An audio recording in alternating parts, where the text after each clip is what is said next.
Hello friends, I'm Lee Davis. I've had this idea for years actually. I wanted to make some kind of instructional art video, but it occurred to me that I really wasn't worthy of being any kind of teacher, and with all the resources out there, I don't know that anybody has any need or desire to learn from me. Um, but anyway, I gotta hand it to Doug Tinopple. I was watching an instructional video of his the other day, and it really just gave me the urge to record myself illustrating. But before I get into this, I do want to really stress that my this situation would be entirely different if it wasn't for some key people. I want to mention my cohort, Micah Accord, the tremendously talented cartoonist of the and my fellow colleague of the Zombie Punk Collective. I have a very nice memory of doing a convention and him showing up to my table and being just real kind and enthusiastic and telling me about digital art. And before he got out of there, man, he did me more favors than I could ever help to do for him. I think he's like a decade younger than me, and he just reminded me. I was familiar with Doug Tinopple, but first of all, actually, Michael let me try his digital tablet, the same model as you see right here, and he gave me the information, the model number, and told me about Manga Studio. And he said Doug Tinopple talks about this a lot, does these instructional videos. Michael was just really, and is till this day, very, very ambitious, very eager to learn and to just soak up all this culture and art. And I was just kind of boxed in, I think, to my own method. I thought I was too, I didn't think I could afford to do digital art, and this was just a real affordable way. Um, so yeah, getting this motion computing tablet. If you're interested, look, what's the model? Oh geez, LE1600. If you can probably find one of these used for cheap. If not, I think by now there's probably so many other options that are fairly affordable. But definitely Manga Studio has just been wonderful for me. But I went home and I looked up on YouTube some videos from Doug Tinopple, and in which he kind of demonstrated how this was done. And I've been doing it for a while, and it saves me a lot of money and effort. I really enjoy digital art. You do kind of miss that feeling of doing traditional illustration. But I just, and let's frankly, just with how things are for me, it's just much more practical to do it this way. There are some limitations, but I just wanting to get the art done and to make it not as tedious, especially as a father. It's just I just highly recommend Manga Studio. But anyway, yeah. If you want to see a guy who really knows what he's doing, unlike myself, check out Doug Tinopple's work. He's fantastic. I don't know what of this. I can't really. Yeah, I think he still does traditional illustration sometimes, but uses Manga Studio a lot, from what I understand. And his videos are very informative. It's just great to watch him and watch him illustrate. And I've gone on about that for a while. Let me show you a finished page versus the penciled page.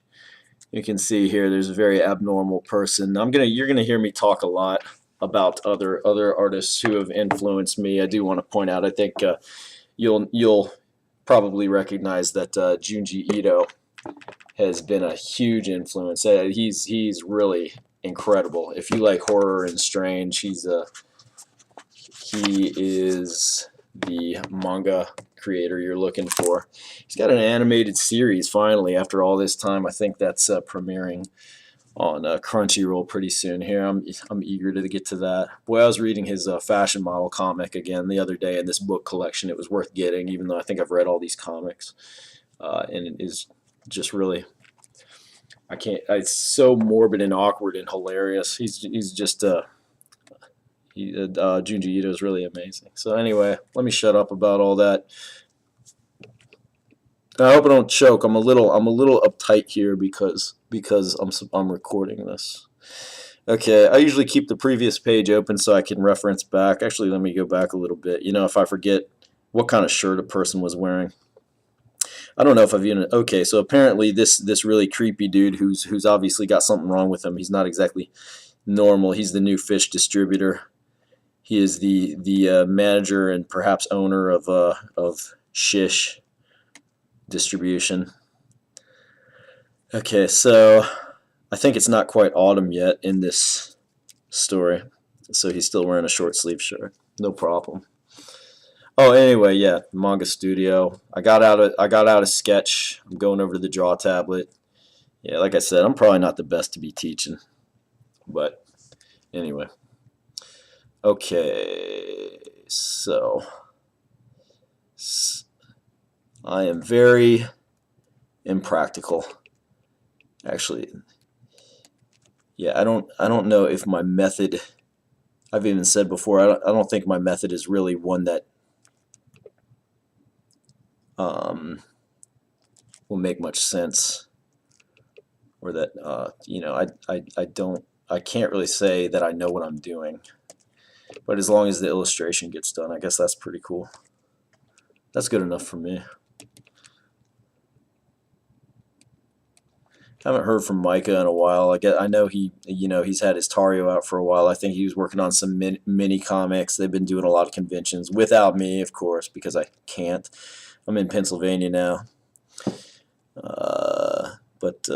Yeah, Micah and Jarrell were fantastic remain despite distance. Fantastic co-creators, if you will.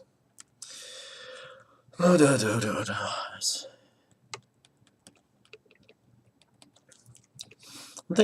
thing Doug said, he says a lot of things I agree with. I think a lot of artists get into this and then they think the world should suddenly open up to them. I think if you approach it with that attitude, you're in for heaps of disappointment. And this is coming from a guy who's established, so it's really refreshing hearing it from a guy I would say accomplished as he is. It makes, because sometimes I'm doing this stuff and I'm just like, my God, the passion's there. I mean, I wouldn't be doing it if I didn't love doing it. But I mean, at some point, you're like, man, I'm not getting any younger. How much time have I given to this craft? And if it fits into your lifestyle, if you're not sacrificing too much, if you're not giving up, more practical things in life, if you're not draining your life away doing this stuff, I say go for it. I think you're. Let's see. I should go to it. Okay, I'm going to expand this window. I should have done that in the first place, but I'm not very smart apparently. Don't quote me on that, please. Actually, I should edit in some kind of a disclaimer like they do before those DVDs. The opinions of in commentaries of the people on this disc do not reflect. So my own thoughts and opinions don't necessarily reflect my own thoughts and opinions. So if I say something, please don't hold me to that, because I don't necessarily mean it, because I say a lot of stuff without really thinking. Okay, so I don't want to give too much away. This character, I forget her name. I can't believe it. She didn't have too many. She wasn't integral. I tried to give all my characters a little room to become established. Just so the reader could get to know each of them a little bit through their actions and words. There wasn't much focus on her. She was very very much the quiet one.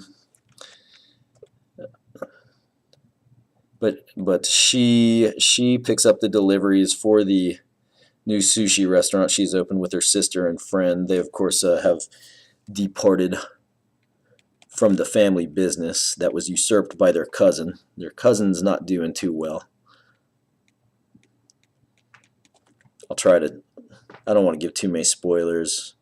If you like this at all, I think it's fairly affordable at $8 currently on Amazon.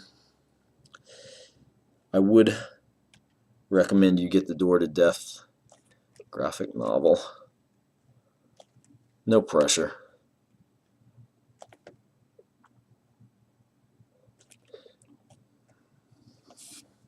Let's see. I don't know if we're gonna do this whole page today, crew. You know, I'll just record when I can. I'm probably gonna do some work at night. I got some other projects I got to do. Oh yeah, she's supposed to be. All right, this is gonna be a little difficult for me because I got this thing set up where I can't. I got to move my body instead of the tablet. I'm so spoiled by moving the tablet. And these chopsticks drive me crazy. Sorry. Oh my god, yeah, especially because I. All right, this is it, right? You know what? Dagnabbit. See, this is what I'm telling you. Though I am recording this so-called instructional video right now. Hey, okay, here's a chance to show you a little trick. Now, I think the way those chopsticks are positioned right there, instead of going back and repositioning them, I can just say, what if she's got her little finger out? Then we still got a little room for their ends. Because I was thinking to myself, I said, I don't think they're at an angle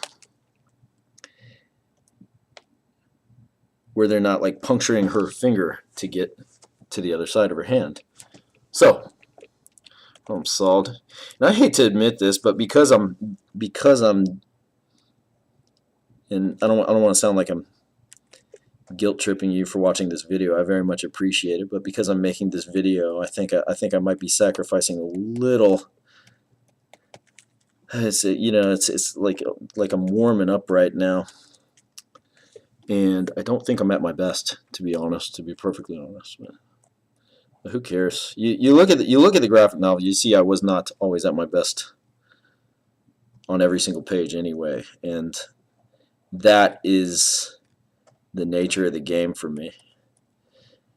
You know, this is an independent work. I'm doing this out of sheer passion. I've some people have actually bought this, amazingly enough, but there's no huge paycheck involved. There's no contract. There's no people breathing down my neck. So I just kind of do it the way I want. And I think that's one of the blessings of doing independent work. Okay, all right. So now, anyway, why don't I just shut up about all that? Let me show you a little trick. I just always called it the magic wand. I never actually learned the name for it. So I've got black as my primary color. Do a fill there. And I go to this secondary box, and I don't know all the terms for these. You got to forgive me. I really don't. If I'm feeling ambitious, I'll give some gray tones in her hair just to give it a little more dimension. Okay.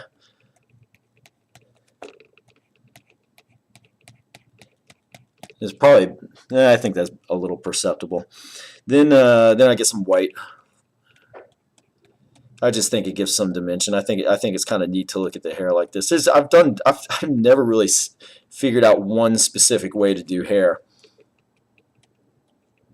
but this has just worked out pretty well for me. I like the effect enough. Okay,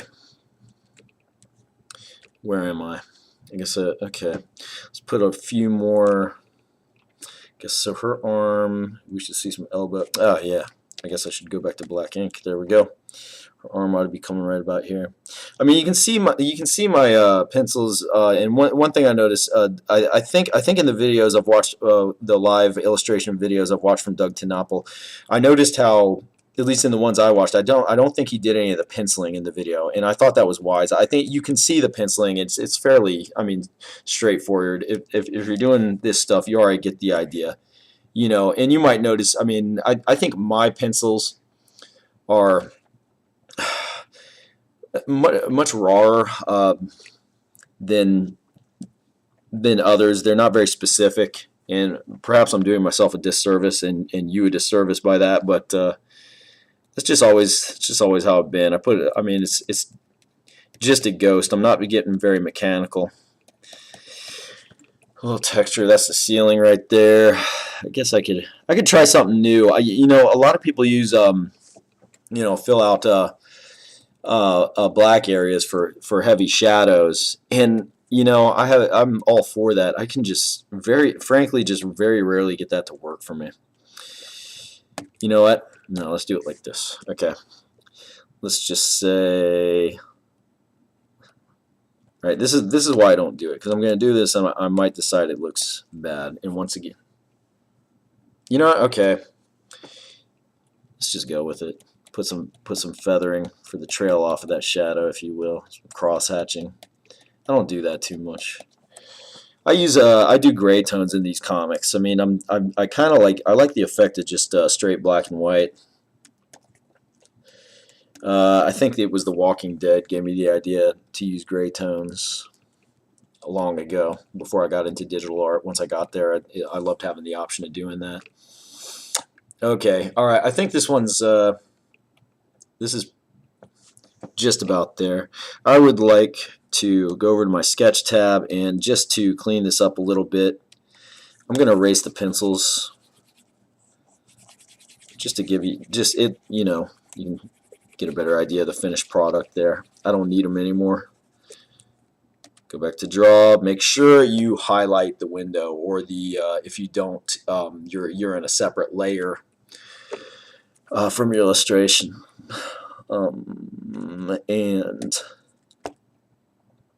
And where was I going with that? I lost my train of thought. When you're in the separate layer, the lines, you notice how conveniently these lines just stop, because it's this panel is highlighted. I've heard them called panel cells. I don't know any of the terms. I don't know any of the terms for this. I just made up my own words along the way because nobody taught me. I learned Photoshop on my own, and then one day at a convention, some nice fellow told me how he watched instructional videos on YouTube, and it was one of those smack my forehead moments. I said, yeah, I guess that probably would have been a good idea. Okay, all right, on my tablet, I hit the, you can't, let's see. Can you, I'm so sorry. Okay, that's the keyboard. That opens up my keyboard. And I hit Shift so I can select multiple areas. Let me adjust my camera. I got this thing rigged up very professionally. Scotch tape on that thing. I'm really professional like that. Okay, so I'm going to my brush, and you got all these different cool thingamaboppers. I really like gauze. I love the effect of gauze. Looks like maybe you rubbed charcoal, and it gives. It's great. It's great for background. I can do some cool abstract things with it. Yeah. This is why I don't really use the. I don't really. Tag on it. I don't really focus on giving the impression of shadow with the ink. I mean, with the black lines, the pen. I guess that thing's called a pen. So you can see that brings it out a little bit, makes a dark background. This is a dark little shack set up near the bay where this guy distributes his fish. That's, no. You give that slightly, why is that? Okay. Bada bing. Yeah, okay, okie dokie. Oh yeah. Let's see what time it is. 10:19. Yeah, I don't think we're getting this whole page to get done today together. But those of you that joined me, thank you for this trial run. I feel very silly doing this because, once again, I don't think I'm a very good teacher. But if you disagree, then thank you. Okay, now, getting over to the gray tones. Now, I love this. You can just, I usually use two. I haven't even memorized which one they are, but I'll start with the dark.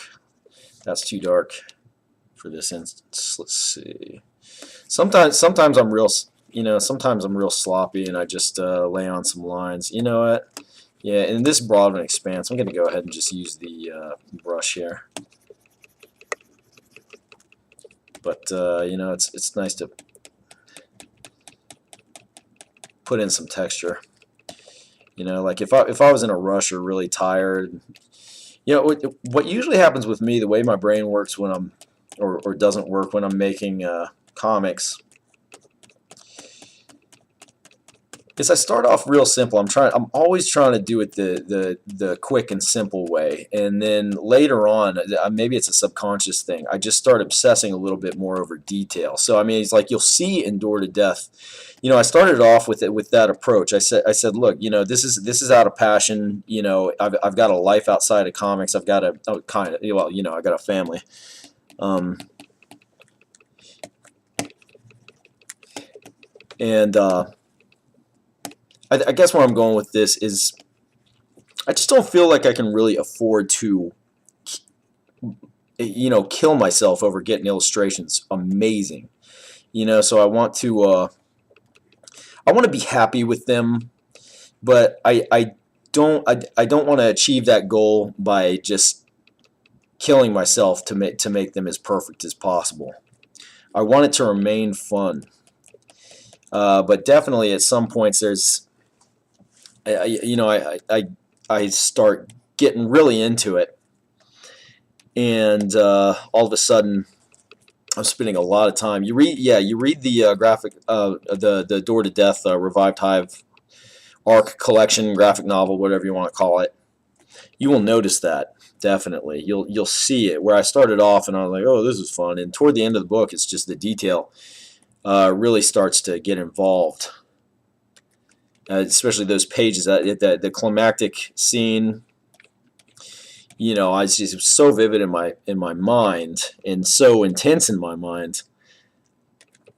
It deserved that much from me, and I will say I, geez, it was nearly a year I worked on that thing.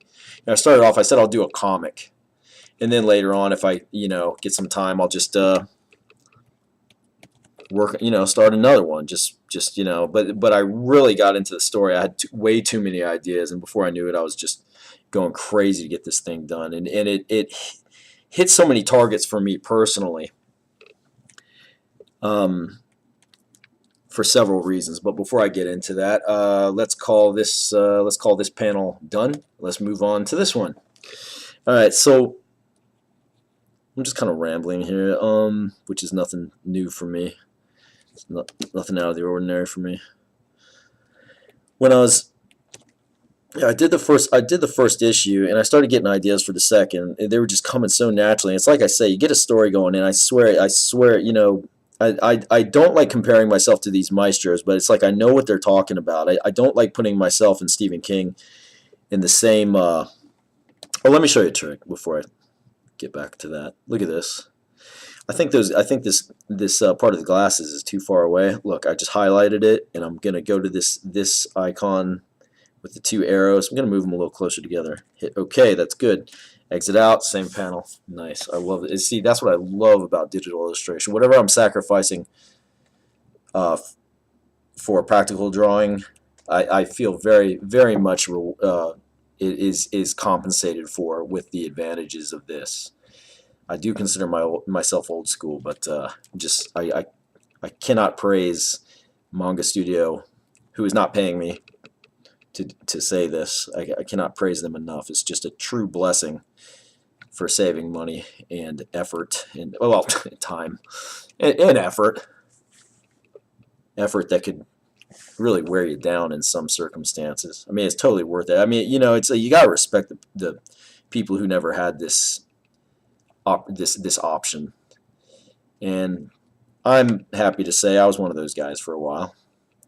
But I was more than happy to move on to this. I dreamed of getting to where these, more, I guess these other artists who had more going for them, where they could afford these kind of things in a practical manner, or their parents could afford it. I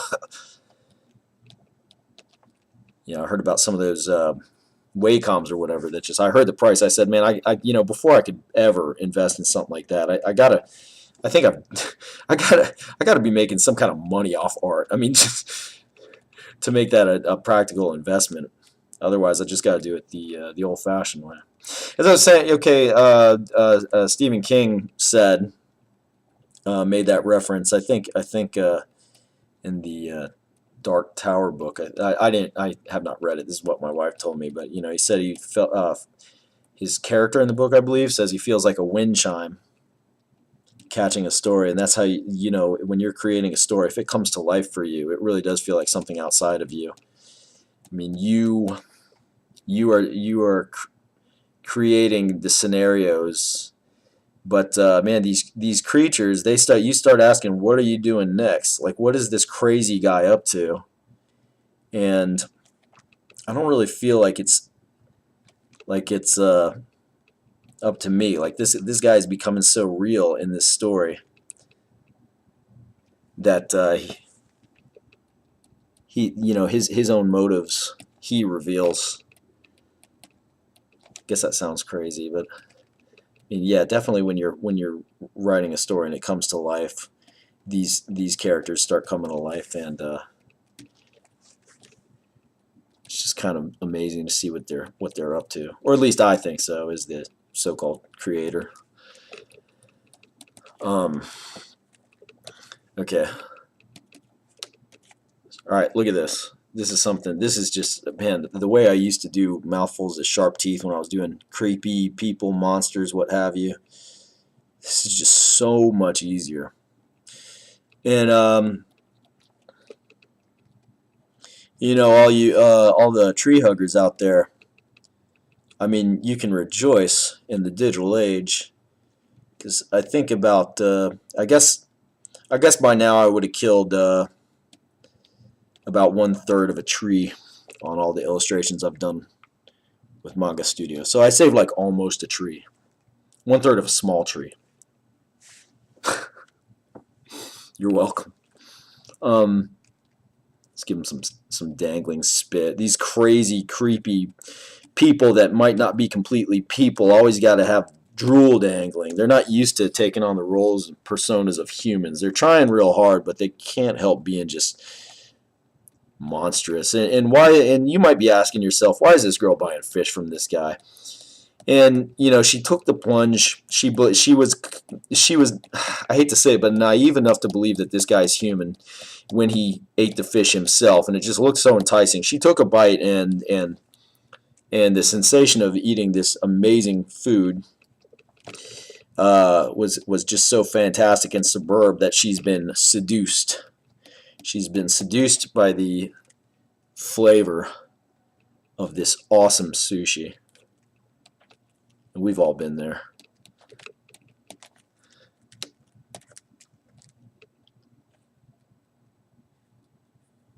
Sorry for my abstract sense of humor. I don't want, but that's how it goes.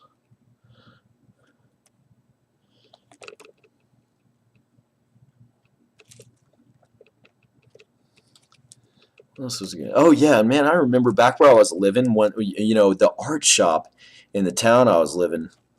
Man, the guy working there was such a jerk.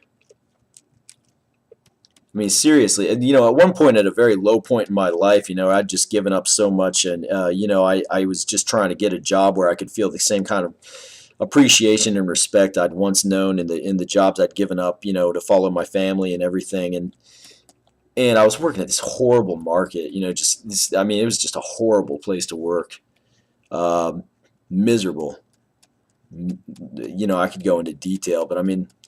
And I go into this art shop, and I just see they're hiring. And, that's all. I mean, at the time I'm 30 years old. I'm like, my God, I'd already worked, I've worked some jobs that were just, it just felt too old to be doing this kind of thing. But my options were so limited. And I said, hey, I couldn't help but notice you. I bought some pins. I said, I couldn't help but notice you got this. He gave me this look, like he was disgusted that I was even bothering to ask. And I looked at the people working there. I said, looks like you hire a lot of young, attractive college women. You yourself are, I'm not going into too great a detail, but I mean, like, I was like, are you mad because I'm not like a attractive college woman? I mean, I don't know. I mean, and I'm not saying that's what it was, but you gotta wonder. And I might not be prone to wondering that if the guy had just said, oh yeah, here's an application. And in his mind, he could have been thinking, I don't want to hire this idiot. And that's fine, And I mean, he could have wasted my time and let me go home and filled out the stupid application and maybe got my hopes up for a second. Not really, because I didn't even really. Those were just my options. I wasn't really excited at working at a place where a bunch of where typically college kids work as a 30-year-old. I mean, once again, I was already just miserable. It was just so down and out working at that other place. Is it compared to that? It seemed fantastic, and he got so nasty toward me. I mean, I started feeling so awkward. I almost, it's like, why are you looking at me like that? Um, but I said, if I could just get an application, I'm thinking like, man, I got a feeling this guy does not want to give me an application. I was like, what are you worried about? Wasting the paper? I mean, it's a couple pieces of paper just to give me a chance. Maybe you'll like what you see on my resume. Maybe you'll like my artwork, something like that. I mean, I'm passionate about this stuff. I at least got that going for me.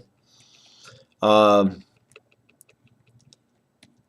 and I finally said, I'd just come back from the mountains. I hadn't shaved. It was a real hot day. I'd walked all the way there for the exercise, so I'm gross and unshaven, wearing some denims and some geeky T-shirt. And I finally just said, "Hey, look, I'm sorry. And I referenced my face. I rubbed my fingers over my stubble. I said, I'm sorry, I'm not really cleaned up right now. I just wasn't expecting. Yeah, I wasn't really looking job hunting. I just saw the sign." And he said, yeah, we wouldn't let you apply like that right now. I said, well, okay, why don't I just take an application and I can take it home, get cleaned up, and I'll come back, And you're like, we like to do the applications in here. I finally said, you know what, I've done retail quite a bit in my life. I think I'm pretty good at it, and okay, thanks. And I said, I get it. You don't like me. You don't have to be such a jerk about it, though. I mean, I've been down and out. It makes me awkward. I understand that. When you're feeling really alone in life and forsaken, it's hard to get real chipper. But sometimes you just want a chance, and and he wasn't even willing to pretend that he was going to give me a chance. I said, okay. So anyway, I think the moral of the story is I was really happy to not take my business back there. I bought a couple more times over there.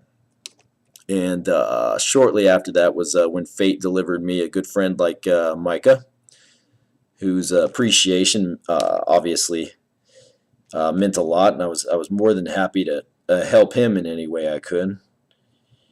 I don't think he needs too much help, but, it was cool. We kind of, I'm going to use my trick again. All right, it's 10:33. I got an hour before I got to pick my daughter up. Man, my daughter told me about this scary dream she had. And I got to tell her these are just dreams. They're scary. Daddy still has scary dreams. And I don't know. It's hard because then I'm making this scary stuff for horror comics, and obviously she's not part of that. The scariest for her is Scooby-Doo. Just remember one time I had to tell her why I couldn't let her just run off on her own when she thought she should be able to. I said, look, I had to just tell her there are bad people out there. I think this might sound like a lame excuse to justify the thrill of writing horror, but I think the healthy side of horror fantasy is I think there's healthy fear, and I think if we I mean, you don't want to be terrified of the world. You don't want to become an agoraphobic close-in, but you need to have a healthy fear and be ready. And what I told my daughter is, I said, there are bad people out there. She said, where are they? I said, well, I don't know. There are bad people everywhere. Yeah, I mean, not everywhere. There are bad people. And look, I don't know if there are any nearby. I mean, they don't come out and just say, hello, I'm a bad person. How you doing? Can I commit some atrocity? Said they don't reveal themselves. They're not in that's not their way. Said, but if a bad person were to come along and sees, a child unattended, that's when they think they can maybe get away with something. I said that's why you gotta stay close to daddy. And when she's old, we're probably gonna get her in martial arts when she's old enough. I'll get her a taser and whatever. And I said the bad people don't always look like this dude I'm drawing. They incredibly normal. Except for I guess that sometimes you get a sense off people. That guy in Atlanta, Georgia, that came over and like stood really close to us, and I thought might have been on something. He was weird looking. His shorts were way too short.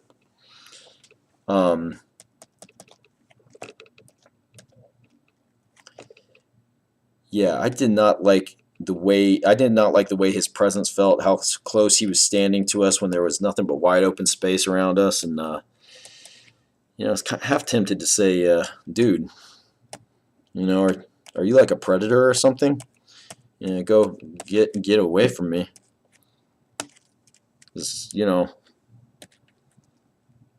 I don't want to like beat you up or anything, but if you get much closer, maybe I will. Okay.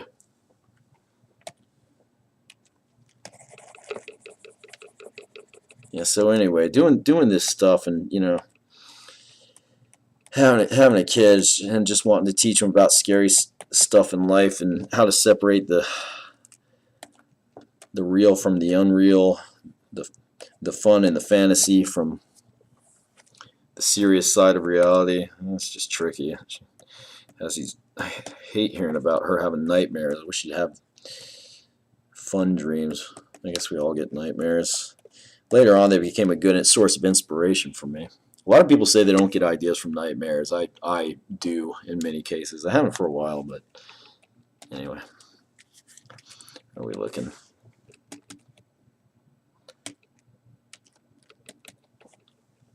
I've gone on for a while. We can call this a day pretty soon. Let's see. Okay, before I go, let's try something. Let's take a slightly lighter tone. I like that. We're at an angle here. I can dig it.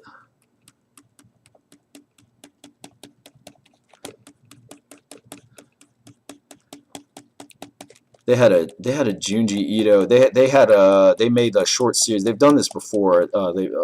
Where they've adapted. Obviously manga becomes film a lot, but my scene is the horror manga, which obviously doesn't get as much attention as a lot of the stuff that I really don't care for at all. But I was pretty excited when I saw they gave Junji Ito and two other famous horror manga artists. The names I don't know. Forgive me. Their style it's not quite hits. It just doesn't hit the target the way Junji Ito has for me. That's why I really obsess over reading Junji Ito's material. But these other, it's not to say these other guys aren't good. They're just not quite on target enough for me. But yeah, they made these show adaptations. What I thought was great is they let the mangakas, I guess they call them, the artists, direct them. I thought that is because how can you go wrong? We always hear about the creator getting so ticked off that somebody is butchered or not done the right job on their story and yada yada. It's so how can you go wrong when the original creator, the visionary himself, is doing it? So why not? Yeah, so it was called Tomio, and I already saw like on the like even in the list description, I think they called it Tomie or whatever, because Tomie was his original ongoing series about the demon girl, the narcissistic demon girl, who could reproduce and clone herself and mutate and all this crazy stuff. And yeah, her name was she had this enchantment over human men, made them go crazy and become murderous and obsessive. It was really twisted, amazing stuff. All right. Anyway, where I'm going with this is the story in question. The protagonist, I guess you could call him, the central character. His name is Tomio, which I guess I can see where that would throw people off. You'd say, I don't think that's the right way to spell Tomie, but all right. But yeah, it's one of the stories out of, God, I think it was Fragments of Horror, I want to say. But this guy gets cursed so that his head detaches, and it's obviously impossible to walk around like that. And the doctors even reminded him when he went into a clinic. But sure enough, that was the case, and it was just an incredibly morbid and twisted story, and fun. You know, he does stuff that's like morbid and bizarre and twisted, but it's just too much fun. The fashion model I see is going to be one of the animated deals on this new series. I saw her, and I'm telling you, I'm just tickled to death by that story. It is so, it's comedic. It's so it's gruesome, and just I don't even want to give anything away, but I will just say it's about this model who thinks she's beautiful and doesn't understand why people aren't recognizing this, but somehow she does land herself in a magazine where an amateur filmmaker discovers her. They're making amateur films. They're trying to break out. And so they decide for their second feature they're going to put out a request for applicants for their next film, and they get one beautiful young woman who they decide will be the protagonist, and I guess they're doing an art film, but they decide they actually get an application from the hideous woman that the one filmmaker has discovered in a magazine was so haunted by. Just couldn't get over how creepy this woman looked, and lo and behold, she has sent in her headshot application, and one guy decides to and have her come on out, and they decide, well, maybe we can make her I forget, they said like a fortune teller or something like that. And this woman is just clearly a monster. You know what? Now I'm going too far. I mean, but they just see signs that they suddenly start to realize that's enough. That's as far as I'll go, because it's really worth discovering on your own. Junji Ito just frankly does not get the kind of attention I think he deserves, or at least over here in the States. So if I've piqued your curiosity, if you like horror at all, I hope you the Viz released their what did I just show you? Shiver. It's on Amazon. Totally worth it. Okay, so look what I'm doing here. Here's his shoulder. I'm saying his forearm. I mean his his upper arm will go down to here. So I'm going to bring it on back and say that's how I make my measurements. Sometimes I use my imagination. I just trace out the dimensions of his or her body. It's whatever. We're looking good there. I've gone on long enough. Maybe we can start the next cell and call it a day. It's already been almost 45 minutes. Me rambling. Blah, blah, blah. Over the course of doing these, I hope I get a chance to make shout-outs to the people who have really encouraged me. But in general, I'd just like to say thank you to the friends who throughout the years have kind of passed by and given me some help and just some time.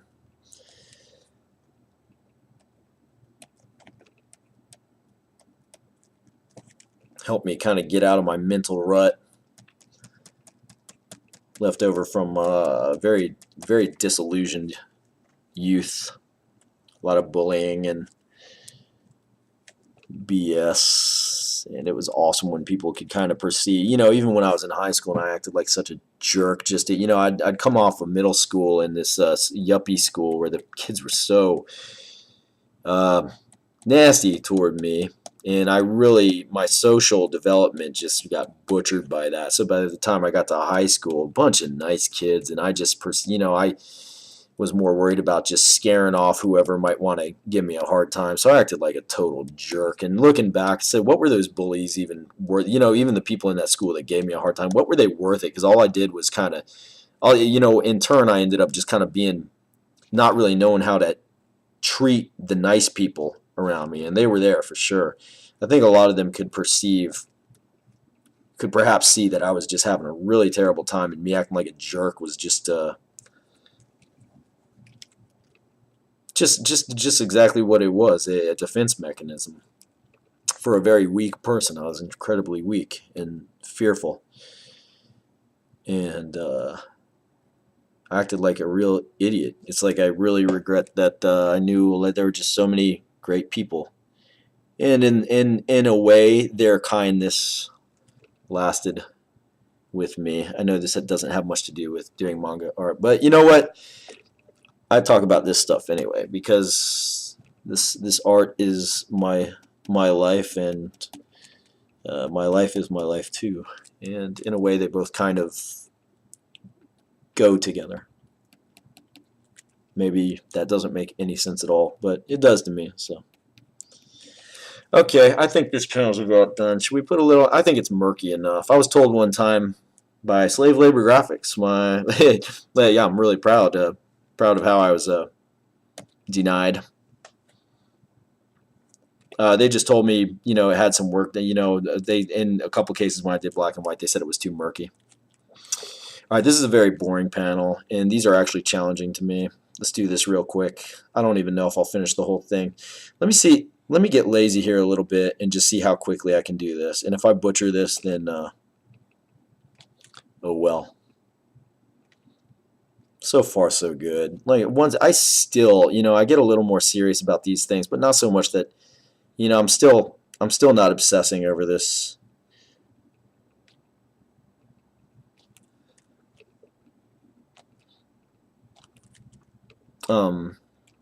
Enough to worry. I don't think it'll ever get to the point where, and also the more you do this too, I mean, it really comes more naturally to you.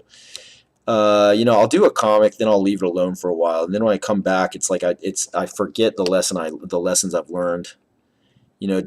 Don't go too quick, and I'm probably ignoring some lessons I should be paying attention to right now. But go at a pace. I mean, get it good enough. Get it where you feel happy with what you're looking at.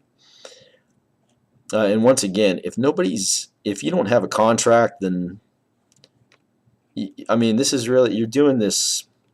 We all want people to appreciate our work, for sure. I would never deny that. But make yourself happy first. Feel like you're doing the vision a justice. Feel like this story, give the story what it deserves. And I think in this case, this story deserves to look good.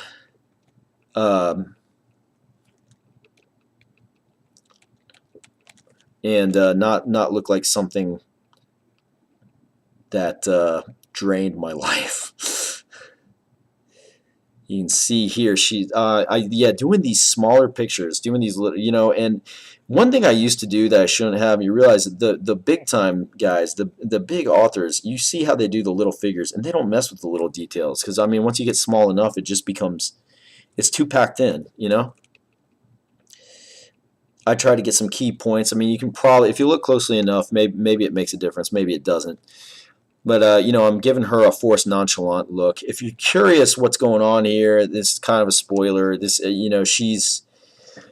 she's been in the business. She worked at the market for a while, and she knows what she's doing when she meets a new distributor, and she doesn't want to act in a way that's going to jack up the price. So she must, like a savvy businesswoman, she knows that she can't let her enthusiasm show. But what the sushi she has just eaten is something divine to her.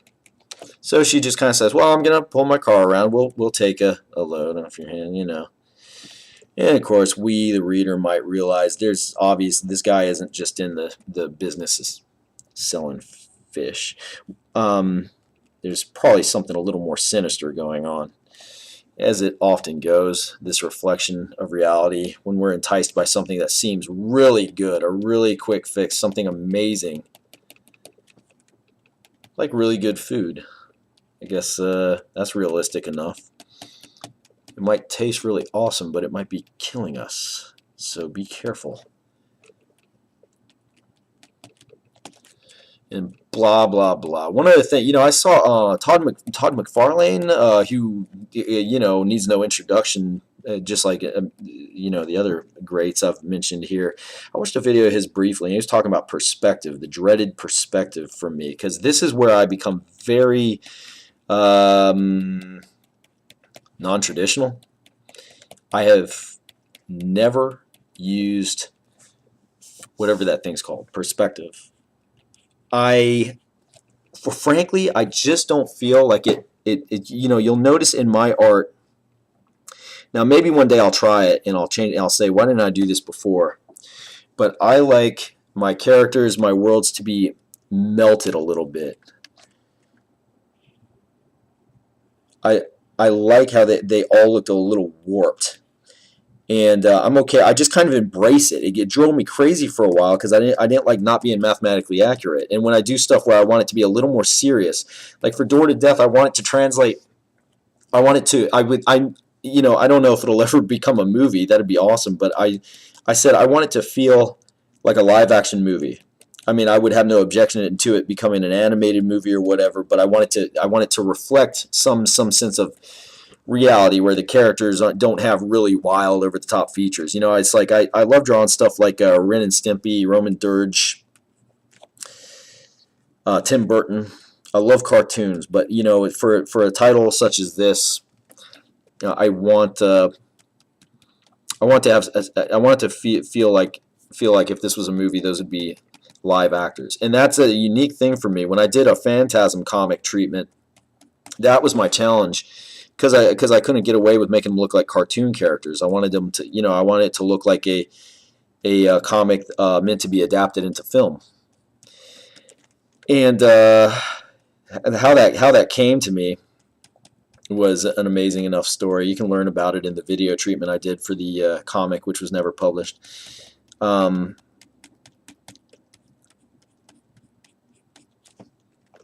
But yeah, I didn't use perspective for it, and I just realized I'm not a mathematical drawer. I'm not technical,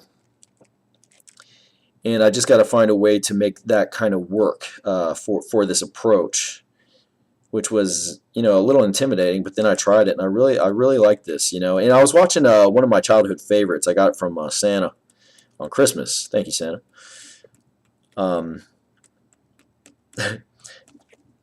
the Pirates of Dark Water, Hanna-Barbera's The Pirates of Dark Water. Loved it as a kid. It's great to be watching it again. I still love it as an adult or a childish adult. But you notice back then before they had all this high tech stuff and they could you see that I guess you could call it a primitive quality, a little dated, and their faces are all melted, like their eyes aren't. If you watch their conversations, the animation, their eyes are shifting position in their heads.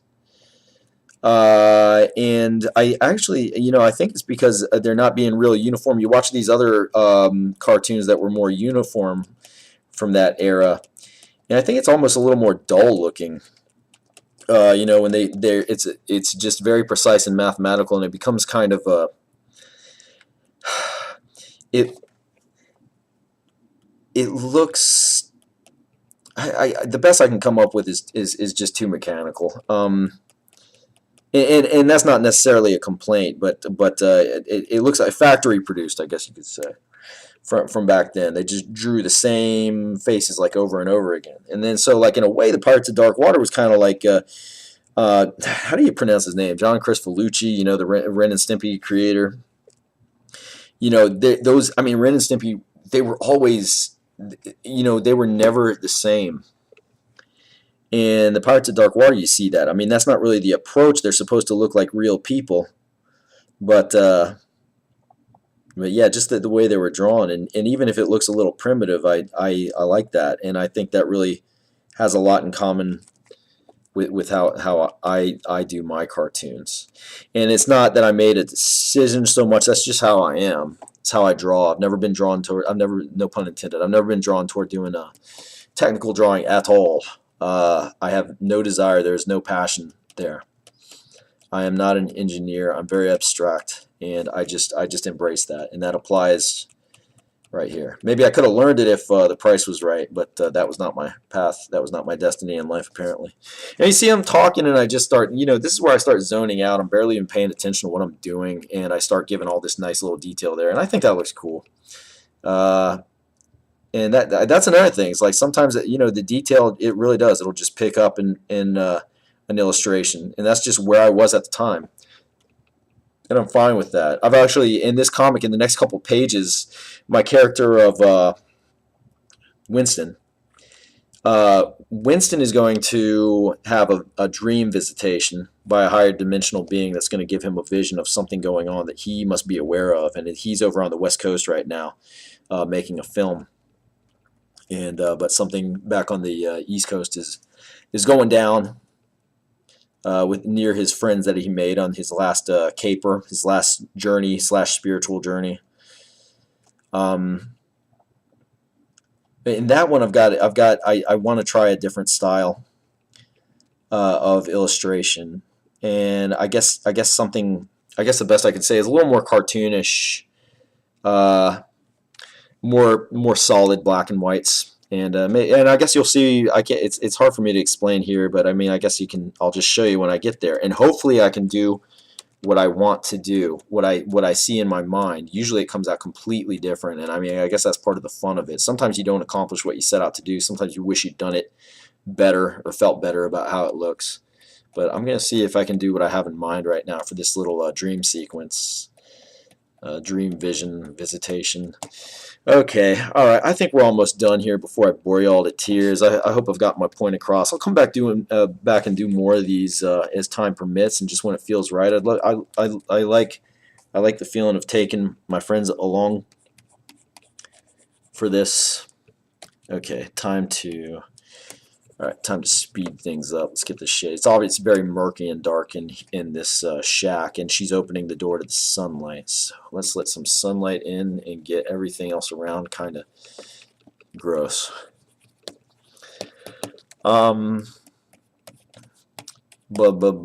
Anyway, if you've watched this, I mean, I hope you've enjoyed it. Once again, if you want to watch how somebody who knows what they're doing does it, then watch Doug Tinapel, read Junji Ito. If you like this kind of stuff, I mean, I don't even feel worthy enough to call myself the poor man's Junji Ito, but I will say he is one of the driving forces for my horror comic life. I mean, I've loved this stuff since I discovered the Tales from the Crypt reissues as a kid, just horror comics.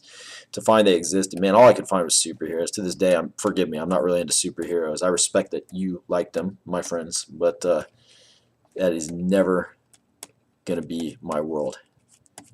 And when I discovered Junji Ito with his Uzumaki later, I'm like, oh my gosh, it's just like, you get life-changing art is out there that just say you find something so phenomenal as a wannabe artist or whatever you want to consider me. Yeah. So if you like this stuff at all, if you dig my stuff, you will absolutely love Junji Ito's works. Buy his books, and if we can get him more popular over here. I'll talk about other things that really inspire me. It's been a lot of Eastern horror. Definitely Silent Hill, Cronenberg. I'll talk about all that stuff. I want to talk about how Dean Koontz's work changed my life. And